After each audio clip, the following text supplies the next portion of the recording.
नाही, ते एकट्या म्हणजे त्यांचा वैयक्तिक प्रश्न त्यावेळी होता आणि त्यांनी सर्वांना ह्याच सूचना दिल्या होत्या की मला माझ्या वैयक्तिक कामानिमित्त किंवा वैयक्तिक भेटीच्या निमित्ताने मला संसदेमध्ये, कारण इथून पुढच्या राजकारणामध्ये त्या राज्याच्या स्तरावरती काम करतायत म्हणून संसदेमध्ये त्यांनी जो कार्यकाळ त्यावेळी काढलेला होता त्या कार्यकाळामध्ये त्यांचे अनेक संबंध निर्माण झालेले होते. त्या संबंधांच्या दृष्टिकोनातून भेटणं हे त्यांच्या दृष्टीने उचित असेल असं त्यांचा समज होता किंवा असं त्यांना कदाचित वाटत असेल. म्हणून त्यावेळी कोणालाही न सांगता किंवा कोणाशी न चर्चा करता त्या आल्या आणि त्यांचे जे हितसंबंध असतील त्यांच्याशी त्यांनी भेटीगाठी घेतल्या आणि त्यानंतर मग त्या गेल्या. तरीही सगळ्या माध्यमांवरती बातम्या सुरू होत्या, प्रफुल्ल पटेल घरी होते पण त्यांना भेटीसाठी आले नाही अध्यक्षांच्या. नाही, मग प्रफुल्लभाई पटेलांना नंतर त्या भेटल्याच. शेवटी प्रत्येकाचे वैयक्तिक संबंध असतात. त्या वैयक्तिक संबंधांमध्ये प्रत्येक वेळी सगळ्या पक्षाचीच कार्यकर्ते असली पाहिजे, भूमिका असली पाहिजे, त्या ठिकाणी उपस्थित असले पाहिजे असं कधी नसतं. राजकीय जीवनामध्ये सुद्धा आपल्या वैयक्तिक भेटींना फार महत्त्व असतं. तुम्ही दिल्लीत आला आहात, मधल्या काळामध्ये तुमच्या पक्षावरती कार्यकारी अध्यक्षांनी ताबा घेण्याचा प्रयत्न केला असे कागदपत्रातून समोर आलं. त्यांना इक्वली अधिकार मिळवण्याचा प्रयत्न त्यांनी केला होता, याबद्दल काय सांगा?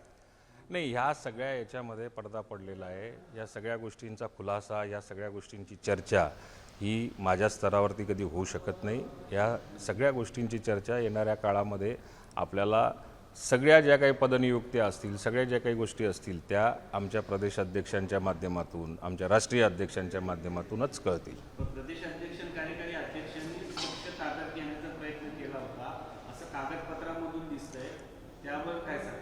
नाही, आत्ता कागदपत्रांवरती काय दिसतं आणि त्याच्यापेक्षाही शेवटी महाराष्ट्रामध्ये राष्ट्रवादी काँग्रेस पक्षाचा पवार ब्रँड आहे. त्यामुळे पक्ष ताब्यात घेणं किंवा न घेणं याच्यापेक्षाही पवार ब्रँड आणि पवार ब्रँडच्या मागे असलेली लोकांचा जनसमुदाय, विश्वास हा सगळ्यात जास्त महत्त्वाचा असतो. त्यामुळे असं काही त्याच्यामध्ये त्यांचा कोणाचा उद्देश असेल किंवा काही असेल असं मला काही वाटत नाही. तुमच्या पक्षाच्या वतीने जेव्हा अजितदादा गेले तेव्हा तर सांगण्याचा प्रयत्न असा होता की तुमचा पक्ष शरद पवार पार्टी ताब्यात घेतो. प्रत्यक्षात तुमच्याच पक्षातले काही नेते बैठका घेतात, ज्या कागदावरती त्यांचा पदाचा उल्लेख नाही ते कागद लिहून पुन्हा एका जुन्या कार्यकर्त्याच्या माध्यमातून इलेक्शन कमिशनला पाठवतात. याला काय म्हणायचं? हे सगळ्यात आपण एक लक्षात घेतलं पाहिजे, कुठल्याही पक्षाचा निर्णय हा घेतल्यानंतर सुप्रीम पॉवर जी असते ती सुप्रीम पॉवर राष्ट्रीय अध्यक्षच असतो आणि राष्ट्रीय अध्यक्षाने जो निर्णय घेतलेला असतो तो ECलाही मान्य असतो आणि कार्यकर्त्यांनाही मान्य असतो. त्यामुळे राष्ट्रीय अध्यक्षांनी जो निर्णय घेतलेला असेल, राष्ट्रीय अध्यक्षांनी जे काही त्या ठिकाणी भूमिका मांडलेली असेल तीच सर्वश्रेष्ठ असते आणि त्या भूमिकेसोबतच राज्यामधल्या भले आपण ज्यांच्यावरती ह्या सगळ्या संशयाच्या सुई जाणून बुजून मीडियाच्या माध्यमातून उपस्थित केलेल्या जात आहेत. मी आपल्याला सांगतोय की जरी जाणून बुजून कोणी या बाबतीमध्ये दुराग्रह निर्माण करण्याचा प्रयत्न करत असेल तरीसुद्धा आमच्या पार्टीतला दिल्लीपासून गल्लीपर्यंतचा सगळा नेता हा सुनित्रा वहिनींच्या पाठीमागे उभा आहे आणि राहील. मी दिल्लीपासून तर गल्लीपर्यंतच्या कार्यकर्ता नेत्यांची जर का गोष्ट केली असेल याच्यात सगळीच नावं आले.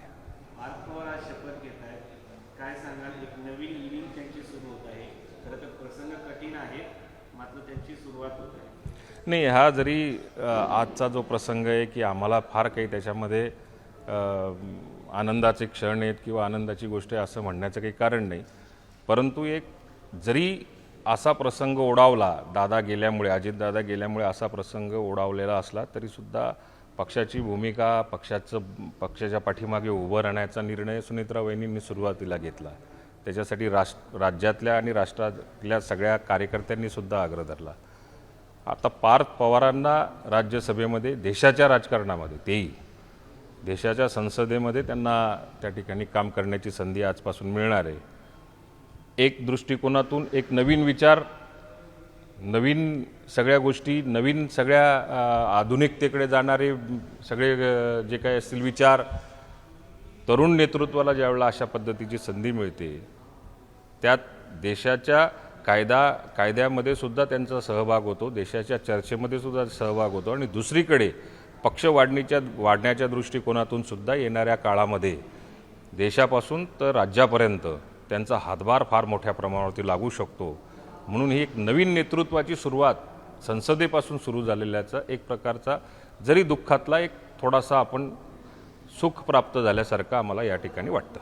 सुनेत्रा पवारांची निवडणूक बिनविरोध व्हावी यासाठी प्रयत्न होताना दिसत आहेत, त्याबद्दल तुमची प्रतिक्रिया? म्हणजे सुरुवातीपासूनच ज्या दिवशी दुर्दैवी घटना अजितदादांची झाली त्या दिवसापासूनच सगळ्या पक्षाच्या म्हणजे विरोधातले असतील सत्तेतले असतील सगळ्या पक्षाच्या त्याच्यासोबतच बारामतीच्या जनतेच्या त्याच्यासोबतच महाराष्ट्रातल्या जनतेची हीच अपेक्षा आहे की ज्या पद्धतीने युतीच्या माध्यमातून सुनेत्रा वहिनींना एक महिला उपमुख्यमंत्री पहिली उपमुख्यमंत्री म्हणून ज्यावेळेला संधी मिळाली, जरी दुर्दैवी घटनेच्या नंतर ही संधी मिळालेली असली तरी सगळ्यांच्या भावना मात्र ह्या होत्या की आपण सुनेत्रा वहिनींच्या सोबत आपण उभं राहिलं पाहिजे. तशा स्वरूपाच्या राष्ट्रवादी काँग्रेस पक्षाच्या नेत्या सुप्रियाताईंनी सुद्धा आल्याच त्यांनी त्यांची भूमिका मांडली की राष्ट्रवादी काँग्रेस शरद पवार साहेबांकडनं कुठलाही उमेदवार दिला जाणार नाही. युतीच्या माध्यमातून सहकार्य केलं गेलं, शिवसेनेच्या माध्यमातून सुद्धा सहकार्य केलं. ही शिवसेना असेल किंवा ती शिवसेना यांनी सुद्धा पॉझिटिव्ह बोललं. आता मला अपेक्षा आहे की काँग्रेसने सुद्धा ज्या अजितदादांनी त्यांचं 75% आयुष्य हे काँग्रेससोबत घालवलेलं आहे, काँग्रेसच्या अनेक नेत्यांना त्यांनी सहकार्य केलेलं आहे, काँग्रेसच्या अनेक भूमिकांसोबत त्यांनी काम केलेलं आहे आणि ह्या महाराष्ट्रातल्या बारामतीच्या जनतेच्या भावना ओळखून काँग्रेस पार्टीसुद्धा त्या बाबतीत योग्य तो निर्णय आज घेईल असा मला आत्मविश्वास आहे. रोहित पवार यांनी प्रदेशाध्यक्ष हर्षवर्धन सपकाळ यांची भेट घेतलेली आहे आणि चर्चा केलेली आहे. नाही, तो रोहित पवार आत्ता आज भेटलेले का नाही मला त्याची काही कल्पना नाही, परंतु भेटले जरी असतील पण त्यांच्या पक्षाचे सुप्रीमो जे आहेत पवारसाहेब किंवा सुप्रियाताई यांनी त्यांच्या स्पष्ट भूमिका जी असेल ती स्पष्ट भूमिका सुरुवातीच्या काळात मांडलेली आहे. एक प्रकारे पवार कुटुंबामध्ये ओढावलेला प्रसंग त्याच्या पाठीमागे आपण उभं राहिलं पाहिजे अशा प्रकारची त्यांनी भूमिका जी सुरुवातीलाच मांडलेली आहे. त्यामुळे आज भेटले असतील किंवा नसतील मला त्याची काही फार कल्पना नाही. एक मुद्दा हा आहे की काँग्रेसचं म्हणणं आहे की अजित पवार यांच्या मृत्यू संदर्भामध्ये राज्य सरकार जोपर्यंत FIR दाखल करत नाही तोपर्यंत अर्ज पुन्हा परत घेतला जाणार नाही. तुमच्या हातात सर्व काही गोष्टी आहेत पण सरकार ही बाब का करतं? नाही, आता काँग्रेसने एक प्रकारे ह्या पद्धतीची भूमिका घेणं हीच भूमिका समजा जर का एक महिनाभर आधी जरा स्ट्रॉंगली मांडली असती तर फार बरं झालं असतं. ही भूमिका थोडीशी राजकीय स्वरूपाची वाटते. आत्ता FIR नोंदवायची किंवा DGCAची तिथं काय प्रक्रिया चाललेली आहे, ED त्या ठिकाणी दाखल झालेली आहे, EDच्या माध्यमातून CIDची चौकशी सुरू झालेली आहे, प्राथमिक अहवाल त्या ठिकाणी DGCAच्या माध्यमातून त्या ठिकाणी प्राप्त झालेला आहे आणि मग आता FIR दाखल करून घ्या आणि मग आम्ही माघार घेऊ असं म्हणणं काही उचित वाटत नाही. मला असं वाटतं की येणाऱ्या काळामध्ये राज्यातला आणि देशातल्या प्रत्येक कार्यकर्त्याला नेत्याला सर्वसामान्य लोकांना देशातल्या सर्वसामान्य लोकांना हेच वाटतं की अजितदादांची जी काही आता अपघात का घात याच्यावरती जी काही प्रतिक्रिया उमटली जाते किंवा ज्या भावना आहेत त्याच्या बाबतीमध्ये योग्य ती चौकशी झाली पाहिजे.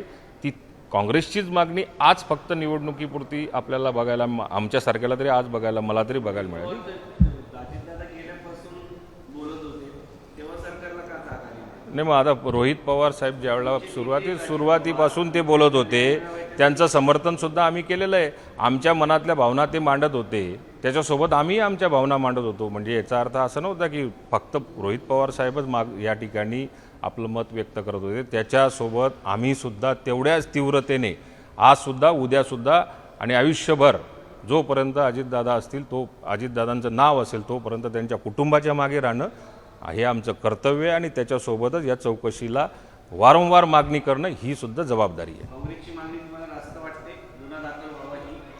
नाही, काँग्रेसची मागणी अशावेळी त्यांनी आता ही मागणी केलेली आहे की ज्यावेळी याच्याविषयी खुलासा जो असेल तो आपण येणाऱ्या काळात देऊ. मागणी योग्य आहे? मागणी योग्य म्हणण्यापेक्षा ज्या गोष्टीची चौकशी ऑलरेडी सुरू झालेली आहे CIDच्या माध्यमातून तर त्या दृष्टिकोनातून FIR कोणाकोणावर दाखल व्हायचा, जबाबदारी कोणाकोणावर फिक्स येणाऱ्या काळामध्ये होईल, त्याच्यानंतर सगळ्या प्रकारची FIR दाखल होतील. एक दुसरा मुद्दा आहे, नाशिकमध्ये एक प्रकरण समोर आलंय त्याच्यामध्ये घरात बाबाचं प्रकरणच होतं. याच्या अगोदर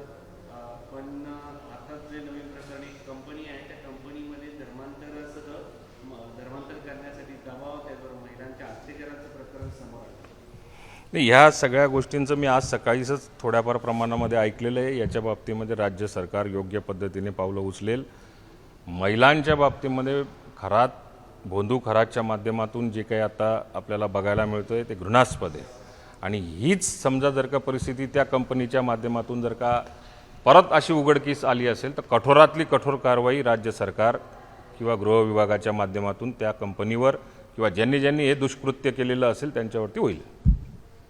पण एक दुसरे पण असं म्हणता येतोय की एकीकडे काँग्रेससोबत बोलणे चालू आहेत, परंतु शरद पवार यांच्याकडून ठोस प्रयत्न होताना दिसत आहेत का? नाही, आता पवार साहेबांकडनं ठोस प्रयत्न होताना दिसत आहेत का असं म्हणण्याचा आपल्याला अधिकार तसं काही म्हणण्याचा काही संबंध येत नाही.